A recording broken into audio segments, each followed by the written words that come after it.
योग को उचित ही स्वयं और दुनिया के साथ सद्भाव में रहने का विज्ञान कहा जाता है।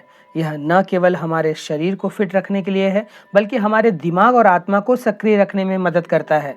यह अभ्यास शरीर, मन और आत्मा को एक साथ मिलाता है और जीवन के प्रति हमारे दृष्टिकोण, व्यवहार और दृष्टिकोण को बदलकर हमें खुशी, शांतिपूर्ण और संतुष्ट रखने में सक्षम बनाता है। यह हमें अधिक सकारात्मक, आशावादी और प्रसन्न बनाता है। योग एक भारतीय आध्यात्मिक और शारीरिक अभ्यास या अनुशासन है, जिसकी उत्पत्ति प्रागैतिहासिक काल में हुई है। कुछ लोग जो सोच सकते हैं उसके विपरीत, योग केवल स्वास्थ्य और कल्याण में सुधार के मुख्य उद्देश्य के साथ व्यायाम के बारे में नहीं है, बल्कि यह आत्म प्राप्ति के बारे में है। हमारे जीवन में योग के महत्व को कम नहीं आंका जा सकता है।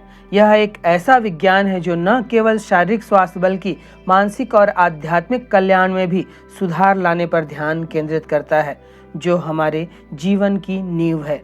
आपको यह जानकर आश्चर्य होगा कि योग कितने स्वास्थ्य लाभ प्रदान करता है। तनाव से राहत और वजन प्रबंधन से लेकर आपके समग्र स्वास्थ्य में सुधार लाने तक यह प्राचीन अभ्यास आपको एक आदर्श जीवन जीने में मदद कर सकता है। दुनिया भर में योग का चलन बढ़ रहा है। इसकी लोकप्रियता का एक मुख्य कारण यह भी है कि डॉक्टर भी अब मरीजों को योग, प्राणायाम और ध्यान की सलाह दे रहे हैं। वैज्ञानिकों द्वारा योग का गहन अध्ययन किया जा रहा है और यह साबित हो गया है कि योग मन और शरीर दोनों को शांत और आराम देता है और आत्मा के स्तर को ऊपर उठाता है। अच्छा दिमाग पाने और खुद को स्वस्थ रखने के लिए यह एक असाधारण अनुशासन है। आज हम आपको विपरीत पवन मुक्तासन के बारे में विस्तृत रूप से बताने जा रहे हैं, जिसका नियमित अभ्यास आपके शरीर के लिए बेहद लाभदायक है। विपरीत पवन मुक्तासन करने के लिए दरी, कंबल या योगा मैट बिछा लें। अब उस पर पेट के बल लेट जाएं। दोनों हाथ कंधों के नीचे जमीन पर टिका दें। अब श्वास लेते हुए सिर और छाती को ऊपर की ओर उठाएं और एक घुटना आगे की ओर मोड़ें। सांस छोड़ते हुए ठुड्डी या माथे को उस घुटने से लगाएं।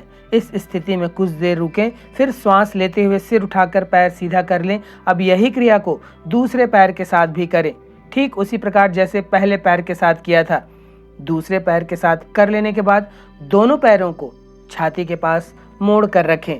फिर उसी क्रिया को उसी श्वसन विधि के साथ इस स्थिति में करें।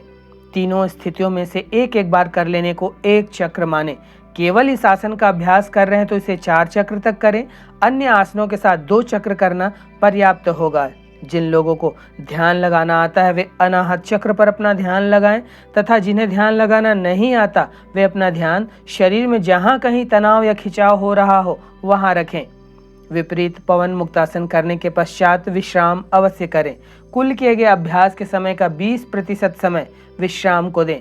विश्राम के लिए बाएं करवट का शिथिलासन सबसे अच्छा आसन होगा, जिसमें इस योग को करने में जिन मांसपेशियों को तनाव और खिंचाव मिलता है वे पूर्ण विश्राम की स्थिति को शीघ्रता से प्राप्त करती हैं।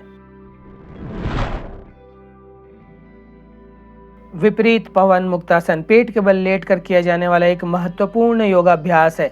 पवन मुक्तासन से मिलने वाले सभी लाभ इस आसन में मिल जाते हैं। कब्ज, गैस्ट्रिक ट्रबल, एसिडिटी कम होती है। ऐसा कहा जाता है कि विपरीत पवन मुक्तासन न केवल पाचन तंत्र से बल्कि शरीर के जोड़ों से भी अवांछित वायु को बाहर निकालने में मदद करता है। ऐसा माना जाता है कि यह आसन शारीरिक और आध्यात्मिक स्तर पर भी सकारात्मक प्रभाव डालता है। नियमित अभ्यास से अवसाद और चिंता को दूर रखा जा सकता है। अध्ययनों में कहा गया है कि विपरीत पवन मुक्तासन सहित योगासन के नियमित अभ्यास से ताकत बढ़ती है और अंततः अवसाद से लड़ने में भी मदद मिलती है। नियमित अभ्यास से महिलाओं में मासिक धर्म संबंधित समस्याओं का इलाज किया जा सकता है। पुरुषों में भी यौन रोगों के विकार दूर होते हैं। यह पेट के निचले हिस्से की मांसपेशियों को मजबूत करने के लिए जाना जाता है। पीरियड्स के दौरान दर्द में भी यह मदद करता है। यह पाचन तंत्र की मांसपेशियों को संकुचन को बढ़ाने में फायदेमंद हो सकता है, जो भोजन को आगे की ओर बढ़ाता है। इस प्रकार यह गैस को दूर करता है और कब्ज को रोकने में मदद करता है। यह विशेष रूप से इरिटेबल बाउल सिंड्रोम की समस्या से पीड़ित लोगों के लिए फायदेमंद हो सकता है। यह पेट की मांसपेशियों को मजबूत और खिंचाव लाकर वहां रक्त परिसंचरण में वृद्धि लाता है। इससे शरीर के पाचन तंत्र और जोड़ों में पोषक तत्वों और ऑक्सीजन की आपूर्ति बढ़ जाती है। पेट के अंगों के लिए फायदेमंद है। पेट की मांसपेशियों में खिंचाव के कारण अग्नाशय की कोशिकाओं का पुनर्जनन हो सकता है। इससे लीवर, वसायुक्त और परिधीय ऊतकों द्वारा ग्लूकोज अवशोषण में सुधार आता है।